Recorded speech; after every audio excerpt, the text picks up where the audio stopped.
Selebritas hingga selebgram yang diduga mempromosikan judi online sedang disasar oleh polisi. Polisi tengah memetakan para pesohor itu yang diduga terlibat di kasus judi online ini. Mereka mempromosikan judi online secara daring. Bagaimana pemetaan promosi judi online di media sosial? Kita akan membahasnya bersama pendiri dari Drone Emprit, Ismail Fahmi. Mas Ismail, selamat malam. Selamat malam, Mas. Iya, sejauh ini bagaimana analisis Drone Emprit terhadap akun-akun yang mempromosikan judi online? Ya, kita memonitor saat sekarang itu ada dua, yaitu Facebook dan di Instagram dulu. Ya.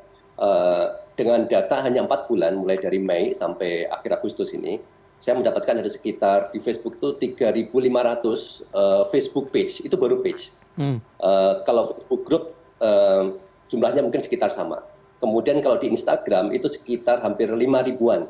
Dan mereka tuh sangat aktif, followernya bisa sampai ratusan ribu, ya. Mereka aktif dan sampai kadang ribuan, ratusan, minimal puluhan, mereka memposting.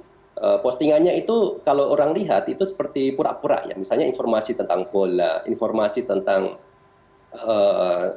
balap mobil, balap motor, otomotif, dan lain-lain seperti itu. Tetapi selalu ada di gambarnya, atau mungkin di video yang mereka share, ada logonya. Jadi ada logo dari nama judinya.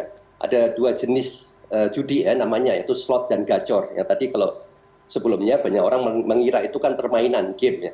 Padahal itu adalah judi. Di website sendiri mereka bilang bahwa ini situs judi slot, ya, situs judi gacor kayak gitu. Jadi kalau kita lihat itu benar-benar judi gitu. Nah, ini jumlahnya sangat besar. Tadi setelah website, kemudian juga top influencers, saya kira berikutnya Kominfo dan Polri bisa menyasar akun-akun ini. Rencananya kita akan juga share, kita sampaikan ke publik juga, lagi kemudian Kominfo dan Polisian juga, daftar-daftarnya, karena itu mudah sekali untuk didapetin. Dengan data itu yang di-provide sendiri, saya dapetin data dari Facebook itu sendiri ya, itu kemudian kan bisa dideketin ya, dekatkan Facebook, ini daftar akun-akunnya, karena udah jelas tadi dinyatakan bahwa perjudian itu kan melanggar. Dan banyak sekali akun-akun besar, itu kalau di total engagement-nya itu puluhan juta, itu hal dalam 4 bulan itu udah puluhan juta. Itu luar biasa. Jadi masyarakat sudah melihat seolah-olah ini hal yang biasa.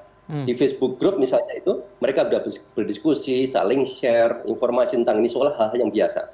Jadi kalau tidak ada tindakan terhadap akun-akun ini sama sekali, masyarakat juga melihat, oh ya ternyata boleh-boleh aja nih saya bermain game dalam hal ini gitu. Sehingga anak-anak juga merasa boleh-boleh saja mereka naruh 10.000 gitu, murah sekali ya. Ini yang menyedihkan kan, saking permisifnya, saking terlihat hampir dimanapun itu, orang hanya melihat ini hal yang biasa. Kayak di Twitter misalnya, ya saya membahas tentang judi, langsung iklan judi itu muncul. Dan ini sebagai contoh ya bahwa sekarang yang harus disasar berikutnya adalah saya kira media sosial. Baik, Mas Ismail, dari data Drone Emprit sebenarnya dari pengguna atau tadi kita sudah mendengar ada sekitar ribuan dari page dan juga baik itu Facebook dan juga Instagram yang tadi ada katakan ada ribuan halaman begitu ya. Tapi kalau dari jumlah permainan begitu, apakah Drone Emprit juga mempunyai data bahwa Indonesia menempati negara keberapa yang paling banyak permainan judi online-nya? Untuk nama judi ya, judinya ini slot dan gacor ini, Indonesia itu nomor 1, Mas. Nomor 1 di Indonesia dunia? nomor 1. Ya, nomor 1 paling tinggi. Artinya apa? Nama ini khas untuk di Indonesia. Game ini, game slot dan gacor itu khas untuk di Indonesia saja. Yang kedua itu adalah Kamboja ya. Kamboja sedikit sekali. Jadi kalau dilihat data dari sekitar kira-kira 4 bulan itu, jumlah postingan di Facebook aja itu sekitar 200-an ribu postingan terkait dengan game tadi di Facebook. Di Kamboja itu hanya 26.000, jauh sekali bedanya. Di Filipina hanya 4.000. Jadi game ini memang disasar untuk Indonesia. Saya nggak tahu mungkin di negara lain namanya beda lagi. Gitu. Oke. Tadi Anda katakan juga ini kan promosinya cukup gencar, engagement-nya cukup tinggi, tapi modus-modus bentuk promosinya seperti apa saja, Mas? Ada contoh menarik nih misalnya, ada di salah satu televisi itu misalnya ada program komedi ya, program komedi. Kemudian mereka bikin Facebook page dengan nama program. Jadi nama Facebook page-nya persis dengan nama program tadi. Background-nya segala macam persis sama. Dia seolah-olah orang melihat yang nggak tahu itu seolah ada program itu. Dan begitu dilihat ada potongan-potongan video, misalnya malam kemarin lah itu ada acaranya. Itu langsung nggak lama itu muncul potongan videonya dengan kualitas yang bagus. Tetapi nama televisinya sudah diganti dengan nama judinya tadi. Dan kemudian di captionnya itu selain ada cerita tentang ini tentang apa nih episode yang sekarang, tapi selalu ditambahin dengan link ke judi, kemudian juga hashtag dari nama-nama judi tadi, slot dan gacor dan terusnya selalu ada di situ. Dan itu hampir di semua postingan seperti itu. Dan itu banyak sekali. Jadi mereka kayak pura-pura saja ya, pura-pura program-program yang disukai oleh masyarakat, tapi disitulah dimasukkan pesan-pesan yang gratis itu tentang judi-judi ini. Diselipkan di sana walaupun ternyata tidak ada hubungan ya antara program televisi tadi dengan metode atau permainan dari judi online ini ya? Tidak ada. Bahkan yang paling banyak di sini kan bola ya. Bola itu disukai banget sama masyarakat. Hampir semuanya kan katakan suka lah itu. Dan Facebook page tentang bola itu banyak sekali. Baik yang seolah-olah official atau tidak. Dan itu mereka pakai untuk mempromosikan juga. Dan sering juga bahkan ini kalau ini di luar media sosial ya. Bahkan pertandingan bola sendiri kadang-kadang ada logonya ya. Ada logo dari game tadi. Komentator juga kadang-kadang mempromosikan itu. Jadi ini masyarakat melihat seolah-olah selama ini tidak masalah bermain itu. Makanya penting sekali saya kira kepolisian dan Kominfo bertindak itu di take down.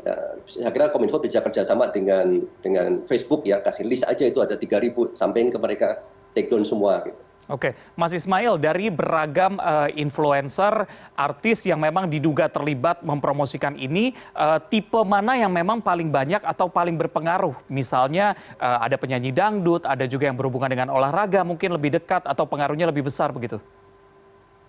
Kalau saya perhatikan, mereka itu melihat apa yang menjadi minat orang. Kadang-kadang tidak harus berhubungan dengan olahraga itu sendiri. Seperti Pak Tino tadi, itu kan nggak ada hubungan dengan olahraga, tetapi masyarakat tahu itu pada masanya dia yang sangat terkenal, dia pakai gitu. Jadi nggak masalah itu yang mana yang mau dipakai, yang penting masyarakat pada melihat itu. Sekarang ini trennya ada di TikTok ya. Di TikTok itu ketika ada TikTok live streaming ya, kemudian kan ada orang ngasih apa itu donasi. Nama donasinya kan muncul ya, donate berapa. Mendonasi 1.000, 2.000, 10.000 kan juga selalu muncul. Dan itu mereka mendonasi supaya apa? Karena rame-rame dilihat orang, sehingga itu iklan gratis kan. Nama si slot dan gacor itu kan muncul terus. Jadi kan mereka tuh menyasar kemana-mana mas. Ini saya kira kita kalau saya lihat sudah nggak lagi melihat dari kalangan mana. Siapapun yang nanti yang akan potensial dilihat oleh banyak orang, disukai oleh banyak orang, mereka akan masukin itu. Oke, Mas Ismail, dalam mempromosikan ini tadi dikatakan bahwa mereka mengganti frasa dari judi online menjadi game online. Seberapa pengaruh penggantian frasa tadi? Ini pengaruhnya besar sekali ya, terutama buat anak-anak. Ya. Anak-anak mereka nggak tahu, kan nggak ada nama judi ya, namanya makanya dikasih nama slot atau gacor itu dan logonya kayak seperti game. Jadi mereka merasa hanya main game saja, hanya main game harus membayar 10.000. Jadi orang-orang menengah dan kecil mereka itu disedotin kan duitnya, karena mereka kadang nggak ngerasa. Anak-anak itu nggak tahu kan yang benar dan salah itu mana. Dan bahkan kadang-kadang orang tuanya itu nggak tahu tuh anak-anak bermain game. Jadi penggunaan frasa-frasa ini sangat berbahaya karena membuat orang bahkan tadi influencer sebelumnya tadi yang diminta untuk pasang iklan bahkan dia nggak tahu gitu. Jangan kan anak-anak, bahkan orang dewasa pun kadang-kadang nggak tahu. Kita pun sendiri kalau saya pribadi ketika dengar nama slot gacor berpikir jangan-jangan ini game gitu. Sampai kemudian saya sendiri saya lihat website mereka dan mereka menyatakan bahwa ini judi. Baru kemudian saya tahu bahwa ini benar-benar judi. Gitu. Oke, baik. Ini memang sudah banyak sekali korbannya, apalagi tadi mengganti frasa sehingga ada ketidaktahuan atau misinformasi, baik itu yang mempromosikan maupun korbannya. Mengingat memang sudah banyak sekali korbannya juga, kita harapkan kerjasama dari seluruh pihak untuk segera membasmi dari judi online ini, jangan sampai dipromosikan lagi dan juga tidak ada lagi korban berikutnya. Terima kasih pendiri Drone Emprit Ismail Fahmi sudah berbincang bersama kami malam hari ini. Selamat malam.